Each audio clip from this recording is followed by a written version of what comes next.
बिस्मिल्लाहिर्रहमानिर्रहीम, अस्सलाम वालेकुम रहमतुल्लाहि व बरकातहू। आप देख रहे हैं ट्रांसपोर्ट न्यूज़ 24.com और मैं हूं आपके साथ मोहम्मद बिलाल। नाज़रीन, आज हमारे साथ एक मारूफ ट्रांसपोर्टर काशिफ साहब मौजूद हैं।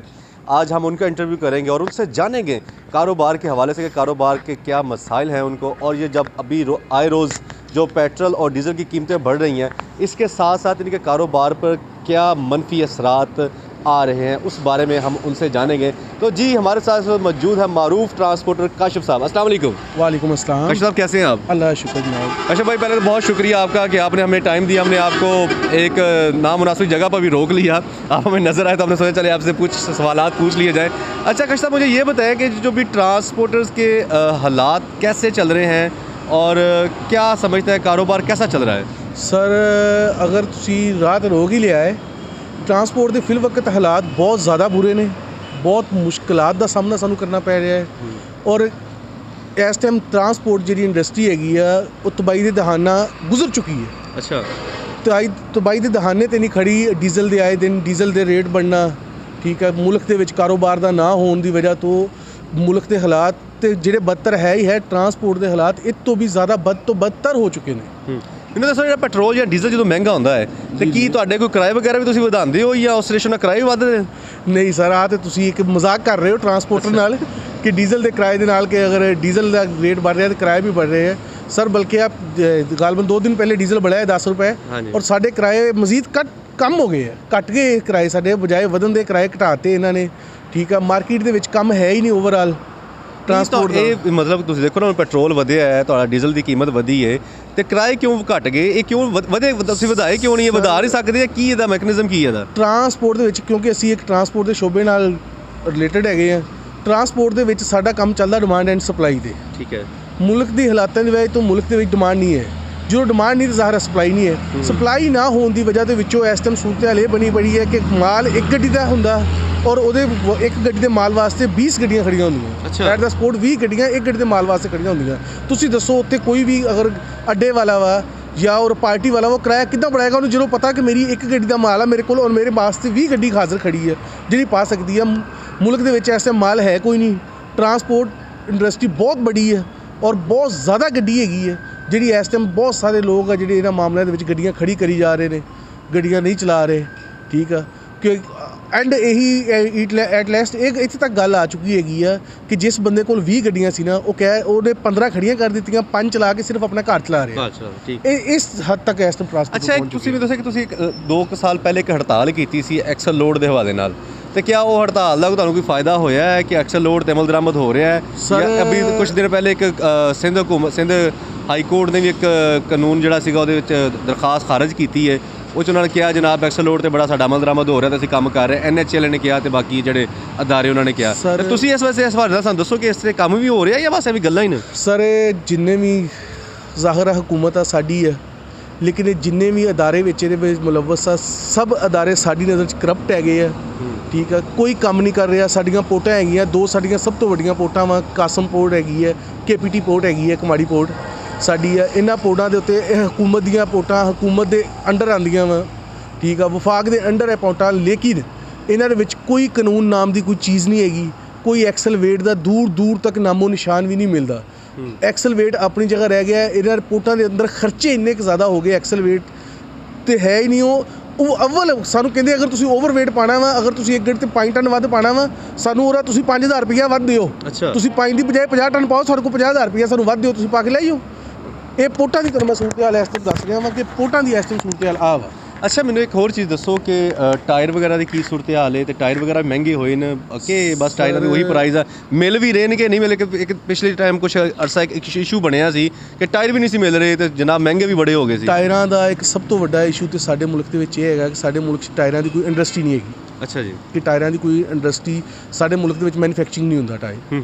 ਠੀਕ ਆ, ਇੱਕ ਤਾਂ ਸਾਡੇ ਵਾਸਤੇ ਸਭ ਤੋਂ ਵੱਡੀ ਮੁਸੀਬਤ ਇਹ ਹੈ। ਦੂਸਰੀ ਇਹ ਹੈ ਕਿ ਸਾਨੂੰ ਟਾਇਰ ਬਾਹਰੋਂ ਇੰਪੋਰਟ ਕਰਨਾ ਪੈਂਦਾ ਔਰ ਜਦੋਂ ਦੀ ਹਕੂਮਤ ਆਈ ਹੈ ਬਿਲਖਸੂਸ ਆਪਣੇ ਖਾਨ ਸਾਹਿਬ ਦੀ, ਇਹਨਾਂ ਨੇ ਡਿਊਟੀ ਪਰ ਡਿਊਟੀ ਲਾ ਦਿੱਤੀ।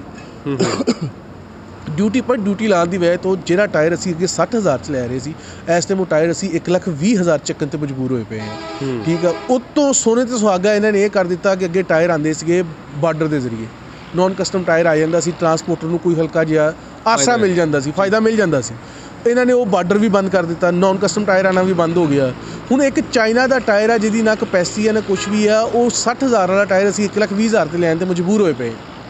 ਟਾਇਰਾਂ ਦੀ ਸੂਰਤ ਹਾਲ ਇਹ ਹੋਈ ਪਈ ਹੈ, ਟਾਇਰ ਮਿਲਦਾ ਨਹੀਂ, ਅਗਰ ਮਿਲਦਾ ਵਾ ਤਾਂ ਉਹ ਇੰਨਾ ਮਹਿੰਗਾ ਮਿਲਦਾ ਪਿਆ ਵਾ ਕਿ ਹੁਣ ਸਾਨੂੰ ਗੱਲ ਫਿਰ ਉਹੀ ਆ ਗਈ ਕਿ ਅਸੀਂ ਗੱਡੀਆਂ ਖੜੀਆਂ ਕਰਨੀਆਂ ਸ਼ੁਰੂ ਕਰ ਦਿੱਤੀਆਂ। ਇਸ ਤੋਂ ਇਲਾਵਾ ਮੈਨੂੰ ਇਹ ਦੱਸੋ ਕਿ ਸੀ ਪੈਕ ਆ ਰਿਹਾ, ਬੜਾ ਵੱਡਾ ਮਨਸੂਬਾ, ਤੁਹਾਨੂੰ ਪਤਾ ਹੈ ਕਿ ਪੂਰੀ ਕਾਫੀ ਅਰਸੇ ਤੋਂ ਹਕੂਮਤ ਪਾਕਿਸਤਾਨ ਨੇ ਬੜੇ ਨਾਅਰੇ ਲਾਏ ਸੀ ਪੈਕ ਸੀ ਪੈਕ ਸੀ ਪੈਕ, ਤੇ ਤੁਹਾਨੂੰ ਇਹ ਤੋਂ ਕੋਈ ਫਾਇਦਾ ਨਜ਼ਰ ਆ ਰਿਹਾ ਟਰਾਂਸਪੋਰਟਰਾਂ ਨੂੰ? ਸੀ ਪੈਕ ਦਾ ਤਾਂ ਮੈਂ ਇਹ ਕਹਾਂਗਾ ਕਿ ਸੀ ਪੈਕ ਨੇ ਟਰਾਂਸਪੋਰਟਰ ਨੂੰ ਪੈਕ ਕਰਤਾ।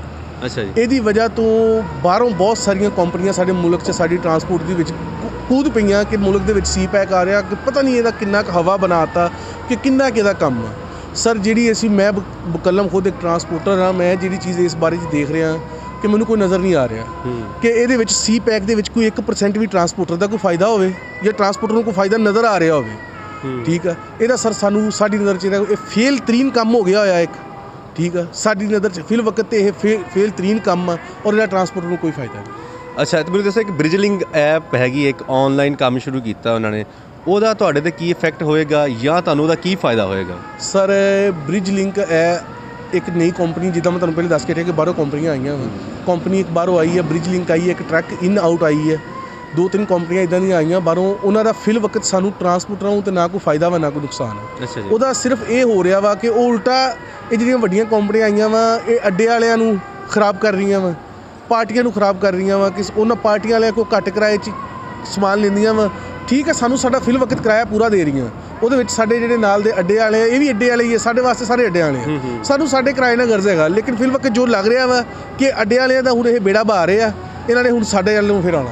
ਅੱਛਾ, ਮਤਲਬ ਤੁਸੀਂ ਬ੍ਰਿਜਲਿੰਗ ਦੇ ਨਾਲ ਦੇ ਹੋ ਜਾਂ ਅੱਡੇ ਵਾਲੇ ਦੇ ਨਾਲ ਦੇ ਹੋ? ਸਰ ਮੈਂ ਨਾ ਬ੍ਰਿਜਲਿੰਕ ਦੇ ਨਾਲ ਦਾ ਵਾ ਨਾ ਅੱਡੇ ਵਾਲੇ ਦੇ ਨਾਲ ਦਾ। ਤੁਸੀਂ ਆਪਣਾ ਫਾਇਦਾ ਦੇਖੋ ਨਾ, ਤੁਹਾਨੂੰ ਅਗਰ ਬ੍ਰਿਜਲਿੰਗ ਫਾਇਦਾ ਦੇ ਰਹੀ ਹੈ, ਅਗਰ ਤੁਹਾਨੂੰ ਬੈਨੀਫਿਟ ਦੇ ਰਹੀ ਹੈ, ਲੇਕਿਨ ਹੋ ਸਕਦਾ ਕਿ ਅੱਗੇ ਜਾ ਕੇ ਤੁਹਾਨੂੰ ਮਜ਼ੀਦ ਫਾਇਦੇ ਦੇਵੇ। ਸਰ ਬ੍ਰਿਜਲਿੰਕ ਸਾਨੂੰ ਫਾਇਦਾ ਨਹੀਂ ਦੇ ਰਹੀ, ਬ੍ਰਿਜਲਿੰਕ ਦਾ ਸਾਨੂੰ ਸਿਰਫ ਇੰਨਾ ਹੋ ਰਿਹਾ ਵਾ ਕਿ ਜਿਹੜਾ ਮਾਲ ਅਸੀਂ ਅੱਗੇ ਇੱਕ ਅੱਡੇ ਵਾਲੇ ਕੋਲ ਲੈ ਰਹੇ ਸੀ, ਹੁਣ ਅਸੀਂ ਉਹੀ ਬ੍ਰਿਜ ਲਿੰਕ ਕੋਲ ਲੈ ਰਹੇ। ਸਾਡੇ ਵਾਸਤੇ ਤਾਂ ਉਹ ਵੀ ਅੱਡੇ ਵਾਲਾ ਵਾ, ਉਹ ਵੀ ਅੱਡੇ ਵਾਲਾ। ਲੇਕਿਨ ਮੁਨਾਫਾ ਕੌਣ ਜ਼ਿਆਦਾ ਲੈ ਰਿਹਾ ਸੀ? ਅੱਡੇ ਵਾਲਾ ਜ਼ਿਆਦਾ ਲੈ ਰਿਹਾ ਸੀ, ਬ੍ਰਿਜ ਲਿੰਕ ਘੱਟ? ਸਰ ਦੇਖੋ ਇਹ ਤੇ ਅੱਡੇ ਵਾਲੇ ਜਾਂ ਬ੍ਰਿਜ ਲਿੰਕ ਨੂੰ ਪਤਾ ਹੋਏਗਾ।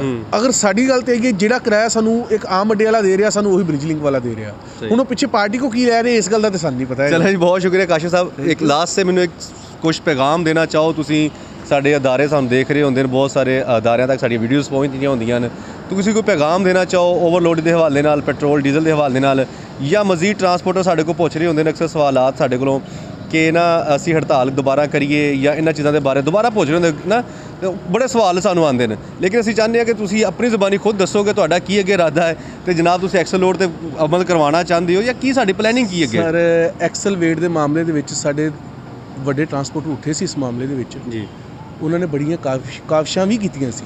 ਲੇਕਿਨ ਸਾਡੇ ਜਿਹੜੇ ਅਦਾਰੇ ਹੈਗੇ ਆ, NHA ਹੋ ਗਿਆ, FWO ਹੋ ਗਿਆ, ਮੋਟਰਵੇ ਹੋ ਗਈ, ਇਹਨਾਂ ਦੇ ਵਿੱਚ ਇਹਨਾਂ ਦੇ ਉੱਤੇ ਜਿਹੜੇ ਸਰਬਰਾਹ ਬੈਠੇ ਆ ਔਰ ਇੱਕ ਸਾਡੇ ਮੁਲਕ 'ਚ ਇੱਕ ਮਾਫੀਆ ਕਿਹਾ ਜਾਂਦਾ ਵਾ, ਉਹ ਮਾਫੀਆ ਜਿਹੜਾ ਇਹਨਾਂ ਨੂੰ ਕੰਟਰੋਲ ਕਰਦਾ ਵਾ, ਉਹ ਮਾਫੀਆ ਸਾਡੇ ਮੁਲਕ 'ਚ ਐਕਸਲ ਵੇਟ ਨਹੀਂ ਹੋਣਾ ਦੇਣਾ ਚਾਹ ਰਿਹਾ। ਠੀਕ ਹੈ, ਉਹ ਨਹੀਂ ਚਾਹੁੰਦਾ ਕਿ ਇਸ ਮੁਲਕ 'ਚ ਐਕਸਲ ਵੇਟ ਹੋਵੇ।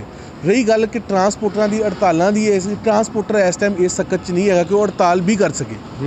ਕਿ ਅਗਰ ਕੋਈ ਕਵੇ ਕਿ ਅਗਰ ਟਰਾਂਸਪੋਰਟਰ ਹੜਤਾਲ ਵੀ ਕਰੇਗਾ ਤਾਂ ਹੜਤਾਲ ਕਰਨ ਦੇ ਵੀ ਇਸ ਟਾਈਮ ਪੋਜੀਸ਼ਨ 'ਚ ਨਹੀਂ ਹੈਗਾ ਕਿ ਉਹ ਇਸ ਟਾਈਮ ਹੜਤਾਲ ਵੀ ਕਰ ਸਕੇਗਾ। ਠੀਕ ਹੈ, ਬਾਕੀ ਮੇਰਾ ਅਦਾਰਿਆਂ ਨੂੰ ਪੈਗਾਮ ਹੈ ਕਿ ਖੁਦਾਦਾਰਾ ਕੁਛ ਸੋਚੋ ਟਰਾਂਸਪੋਰਟਰ ਦੇ ਬਾਰੇ 'ਚ। ਇੱਕ ਟਰਾਂਸਪੋਰਟ ਬਹੁਤ ਵੱਡੀ ਇੰਡਸਟਰੀ ਆ ਜਿਹਦੇ ਨਾਲ ਕਰੋੜਾਂ ਲੋਕ ਵਬਸਤਾ ਹੈਗੇ ਆ ਔਰ ਉਹ ਤਬਾਹ ਹੋ ਨਹੀਂ ਰਹੀ, ਤਬਾਹ ਹੋ ਗਈ ਹੈ।